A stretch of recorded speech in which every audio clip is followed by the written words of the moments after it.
So I'm doing the thing. I'm starting a YouTube channel after watching a bunch of other people start YouTube channels over the last few years and quietly thinking I should probably be doing that too. Here's why it took me so long. I'm a wedding photographer. I've spent 20 years behind the camera. I'm comfortable there, as most photographers are. And the camera pointing back at me is probably the worst idea I can think of. And it's the part I've been avoiding. But I'm a storyteller. That's actually the job. It's what I love. It always has been what I love. I've just been telling other people's stories for 2 decades. And I kind of felt like it was time to tell mine, mostly in this world of personal brand as some of the mentors that I follow now. So, a little story. A week before the world shut down, my wife told me that she was pregnant. We'd been trying for a long time, IVF, so this was news, which was amazing. But we were in New Orleans on March 7th, 2020, if you can imagine, a week before the world shut down. And also, I mean, the timing was insane too, because I was a wedding photographer. My entire business was built around people gathering in rooms, hugging each other, dancing, sweating, crying. Grandma's grabbing me, asking me if I got the photo, which I always do. I try to at least. Passing champagne around and all those things that suddenly became illegal, dangerous, or both, depending on what state you live in. So we're sitting there, on the flight home with this miracle coming at the same time. I'm starting to watch in my head weddings disappear off the calendar, and then it starts happening in real life a week later. And I remember thinking, okay, so this is how fast it can all go away. It took me, 15 years to build this, and within a week it's gone. And it wasn't slowly, not after a long warning. It was just boom. 1 week you have a business that you'd spent, 80 hours a week building. And the next week you're refreshing the news like you're a lunatic, which I was at the time, and pretending that you're not scared. And it was just kind of like, cool, cool, cool. So the plan is now just vibes and Xbox, right? And I don't think I had the words for it then. And I probably just got busy like I do. And that's kind of my move in life. And some people do meditate, some people journal. I open, 47 tabs and I buy a bunch of domains. If you're like me, then you know what I mean. And I convince myself I'm building the future. And it's not healthy. I debate that sometimes with my wife. Is it productive? I think so. But looking back, I think that moment did something to me. And I think the statement is, since 2020, I don't think I've fully trusted tomorrow. And that may sound dramatic, but I think it's true. And I think some of you may connect with that. And a lot of what I've built since then has basically been me trying to answer one question. How do I build a life that doesn't just collapse because one part of the world gets weird? So I'm Joseph West. I'm a photographer in Houston, Texas, husband, father of two. I'm very blessed. And the world shut down. When the world shut down, I did what I always do when I'm scared. I started building. And I kind of do it in my own way, not calmly, not with some perfect Notion roadmap. I started learning everything I could. AI, automation, lighting systems, hardware, software, different business models, real estate content, branding, cold email. I didn't start a YouTube channel. I guess I should have. It's a little overwhelming, I know, but it felt like the only thing I could do was learn all these things that I felt like were relevant. And whatever might help me build a stronger floor underneath my life. Some of it was smart. I wasted a lot of time during that process, but some of it was probably just me running away from that collapse. And that's the honest version, that collapse of trust. Because there's a fine line between being a visionary and just not wanting to sit still with your own fear. And I found that it's been more comfortable for me as of late. Sometimes I was just avoiding one hard thing by starting 5 little exciting things. I'm still doing it today, mostly with AI. But both can be true. It's annoying, but true. And here's the part that I feel like I've been avoiding for the past 5 years. Personal brand is doing more work right now than any point in my lifetime. And I know you've heard this so many times, and it's absolutely annoying, but it's true. And the internet doesn't reward businesses anymore. It rewards specific humans telling specific stories, world building, and different ways of branding. But that's funny because I am a storyteller. I have been world building in different brands, which I've found that I really love.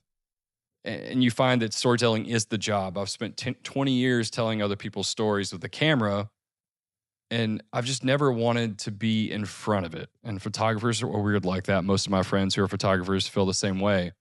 We pick the side of the camera that hides us. We observe. We're the ones watching the room. When someone tries to grab my camera and take a photo of me, I'm like, hell no, that's not happening. And the second that lens turns around on you, if you are a photographer or other people, most of us do freeze. And so this me sitting here talking to you is the part that's been the hardest. A year ago, I started this YouTube channel and never posted. So it wasn't the building, the businesses. It was this. It's actually like just talking. But if I'm going to build a more durable creative life, I can't be a person who hides from his own story what he's doing every day. When people ask what I'm working on, the list sounds a little ridiculous, and I've felt myself wanting to share more than ever. I've always loved to mentor, but that's not what this is. To me, this is just talking about what I'm doing. AI tools, Department of I, Marfa Country Club, world building, different types of content. Probably three other things I forgot because my brain is basically like a little junk drawer of knickknacks. But from the outside, it does seem scattered. A lot of my friends say, how do you sleep and how do you keep up? That's fair, but from the inside, I see the pattern. One has helped another and another, and it's been building over time of how much knowledge I've gained, and the ultimate goal is that you put it all into one love or passion. And so they're all responses to the same problem. How do you make creative work more durable? You got different costumes, we got the same question. And a lot of creative people don't have a creativity problem. They have a systems problem, like an operating system. And they're talented, but everything depends on them. And I'm speaking to myself here. Every email, every edit, every decision, every reminder, that's not a business. That's kind of a nervous system with a branded logo, right? And I say that with love for myself too, in the sense of I still have issues letting things go as an artist when I'm trying to build a business. I've kind of branded that nervous system to kind of look like me in a way in all my little companies. But eventually you have to build something underneath it. And that's where I'm at now. And I want to be careful here because this is where people can kind of turn into these annoying internet people. The clean, confident version is I built a portfolio of businesses to create leverage and diversify my income. Sure, that's partly true. A lot of misses, but some wins I'm very happy about. But the more honest version is I spent the last few years trying to make myself feel free and feel safe. And sometimes I've done that in smart ways, and sometimes I've just created more complexity in my life. Every now and then I'll just grab a piece of paper and write out all the things I'm doing and in circles and decide like what's the percentage I really care about this, and mark through and then move on from there. For me, being busy can feel like progress. Starting something new can feel like progress. It's exciting, but motion is not the same as momentum. I found out I had 17 years of momentum and it kind of went to a screeching halt. And sometimes the hard thing is not starting another idea. Sometimes the hard thing is finishing the one in front of you. And sometimes the hard thing is not buying that domain, even though I really want to. It's when is building multiple things a real strategy is what I keep asking myself. And when is it fear with just like, a business plan, what's the ROI, what's the TAM here? And I don't fully know, and that's not why. But that's why I don't want this channel to be me pretending I have all the answers, because I do not. To me, this channel is going to be about building a more durable creative life, and I'm just going to do it in the open.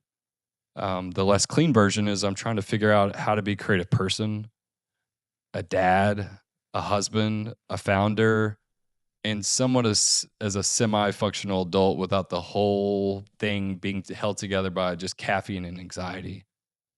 So some episodes will be about photography, and some will be about businesses I'm building. Some may be about AI, which I'm absolutely in love with because it does help me build faster. Some will probably just be me admitting I made something harder than it needed to be, like we all do probably on occasion. A genre I am sadly qualified for. But underneath all of it, the question is the same. Can a creative person build something more durable without losing the part that made them creative in the first place? Can you build a business without losing that creativity? Because a lot of creatives wear the chaos like it's a badge. I do, but I'm kind of tired of doing that, to be completely honest with you. Like, being overwhelmed means we care. Like, bad systems are just part of being artistic. Like, the business depending on us for everything is what makes us important. But maybe it just means we built a machine that's kind of eating us alive. And then we named it freedom because, we don't have a W-2, but it sure feels like it sometimes, right? Um, Real life is not a mood board. Real life will kick you, your ass, and while you're choosing fonts for a new brand. So that's why this channel exists for me. Not because the world needs another guy with a microphone, because I know we do not. We're full, but because I haven't trusted tomorrow since 2020. And I keep telling myself that, and my wife keeps saying that is true. And I'm glad you realize that. But I've been quietly building like that for 5 years, 6 years without saying it out loud. And it feels so great to actually just acknowledge it and be like, what am I going to do with this? I've been inspired by a few people who just went out and did it, who just made channels, and I've been following them, and I absolutely love where they are a year later, which I should have started mine around the same time they did. So that's what I'm doing. My goal is to create one of these maybe twice a week over the next 12 weeks, an episode series, and see where it goes and see what I'm comfortable with and see if anybody does relate with me. And even if I have one person, I'm happy about that, because I don't feel like I'm on this journey together trying to figure out where I'm going. I think every time I do talk to friends, I feel a similar kinship there with them. But it's so hard to put into words at times. So my goal would be like, let me work through these specific little projects I'm working on separately. And, maybe there's a little hope in mine that my love for one will outweigh another as I dig in a little deeper with you. So, yeah, thanks for listening. I'll see you in the next one.